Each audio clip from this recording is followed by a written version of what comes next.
Good morning. Sorry I'm a little late, and I'm due at please have a seat. National Cathedral at a little after 11. But good morning. Today we've got some good news. Good news about the economy. For the sixth month in a row, inflation has come down.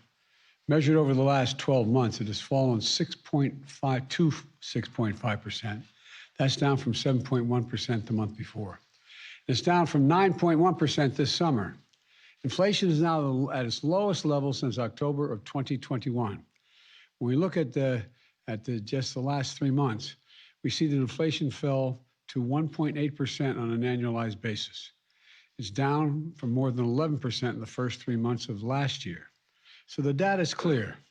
Even though inflation is high in major economies around the world, it's coming down in America month after month, giving families some real breathing room. And the big reason is falling gas prices.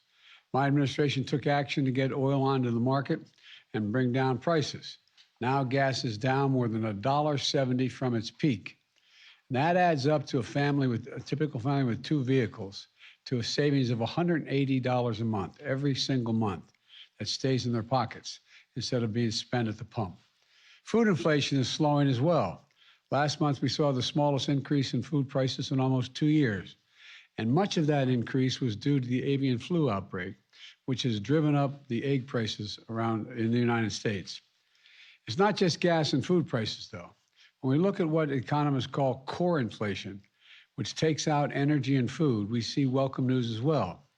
Core inflation is down to the lowest level in a year. Over the past 3 months, core inflation has come down to 3% on an annualized basis. That's down from more than 6% at the beginning of 2022. The cost of goods is actually falling as prices from everything from computers to used cars are coming down as well. And inflation in the core services is moderating as well. And as inflation is coming down, take-home pay for workers is going up. Workers' wages are higher now than they were 7 months ago, adjusted for inflation. Wages for lower income and middle income workers have gone up even more. It all adds up to a real break for consumers, real breathing room for families, and more proof that my economic plan is working. When I came to office almost 2 years ago, the economy was flat on its back, as you'll all remember. Millions of people had lost their jobs through no fault of their own. Millions who kept their jobs saw the hours and paychecks cut. Hundreds of thousands of small businesses permanently closed their doors. People were hurting badly. That's what we inherited. The pandemic was raging and the economy was reeling. We acted decisively to put in place a new strategy that would rescue the economy from the pandemic downturn. At the same time, we laid the foundation for a stronger, more resilient economy for decades to come. An economy that grows from the bottom up and the middle out. Now, 2 years in, it's clearer than ever that my economic plan is actually working. Here's what we've learned just last week. Unemployment is the lowest it's been in 50 years. I'll say that again, the lowest unemployment rate in a half a century. My first 2 years in office were the 2 strongest years for job growth on record. We created nearly 11 million jobs, including 750,000 manufacturing jobs. And there were 2 of the strongest years ever for small business creation as well. And today, unemployment rate is near record lows for blacks and Hispanic. Black and Hispanic workers, near record lows. And it's the lowest ever on record for people with disabilities. We're seeing American families breathing a little easier. More Americans have health insurance than they did ever in our history. Fewer families are facing foreclosures today than before the pandemic. And we still have more work to do, though. But we're clearly moving in the right direction. And there's more breathing room in store for American workers and families. Starting last week, as of January 1, a month's supply of insulin is now capped at $35 for seniors on Medicare. Some were paying hundreds of dollars every month for their insulin, but not anymore. Starting last week, if Big Pharma raises prices faster than inflation, they're going to face big penalties. Starting last week, Americans can get tax credits when they install energy-efficient appliances in their homes, like heat pumps or solar panels, or when they buy electric vehicles. These were all pieces of that big law that we passed last year. Now they're kicking in, and Americans are starting to feel the benefits in their everyday lives. But that's not all. We're seeing historic investments in American manufacturing turn into new factories and new jobs from Arizona, Ohio, Georgia, New York. Companies have announced nearly $300 billion in manufacturing investments here in the United States since I became president. Instead of exporting jobs like we did for decades, we're now creating jobs and exporting product. Creating jobs and exporting product. That's the idea. Now the House has elected a new speaker. I can call him and congratulate him. I'm ready to work with him, or any Republican Congress, to make progress for the American people.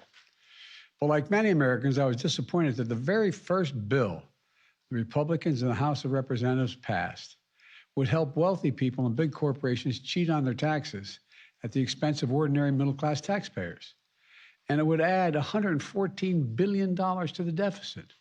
Their very first bill. House Republicans campaigned on inflation. They didn't say if elected their plan was to make inflation worse.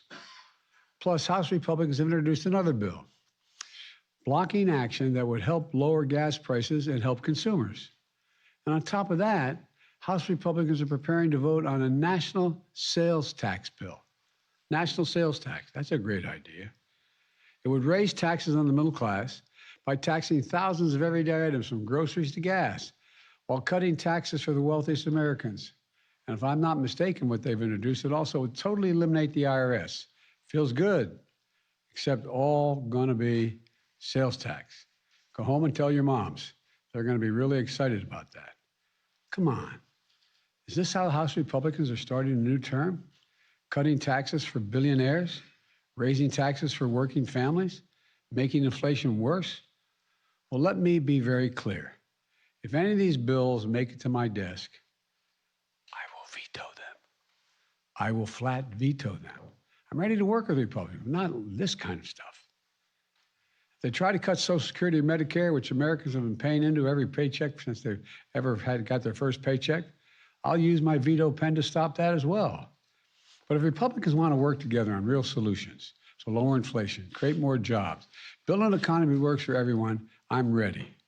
Let me close with this. Today's inflation numbers are good news about our economy. We have more work to do, but we're on the right track. We're seeing bright spots across the country where great things are happening. Roads and bridges are being built. Factories are coming online. People back to work again. Families breathing a little bit easier. That's why I can honestly say, you've heard me say this before, and I mean it from the bottom of my heart, I've never been more optimistic about America's future than I am today. We just have to remember who in God's name we are. You've heard me say it many times. This is the United States of America. There's nothing beyond our capacity if we work together. So God bless you all, and may God protect our troops. Mr. President, thank you, Mr. President. Mr. President, Okay. classified material next to your Corvette, what were you thinking? I'm going to get a chance to speak on all this, God willing, soon. But as I said earlier this week, people, and by the way, my Corvette's in a locked garage, okay? So it's not like you're sitting out in the street. So but anyway, was in a locked garage. Yes, as well as my Corvette.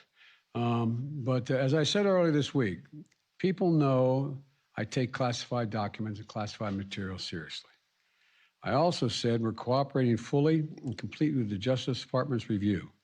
As part of that process, my lawyers reviewed other places where documents from my time as vice president were stored, and they finished the review last night.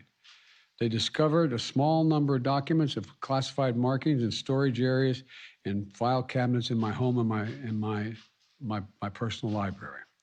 This was done in the case of the Biden Penn. This was done in the case of the Biden Penn Center.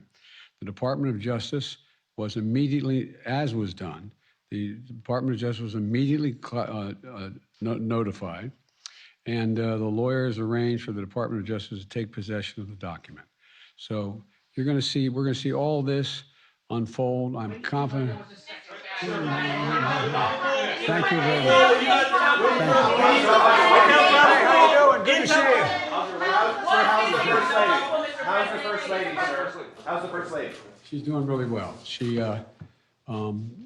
was under a long time for 5 hours because what they were doing is they would do the mows, meaning remove what they thought might be cancerous, and they'd have to then go back and test it and see what it was. But she's doing really well. She's up. We had breakfast this morning. She's recovering, and she's gonna be sore for a while because of the work they did on her eyes, and that's where one of these were.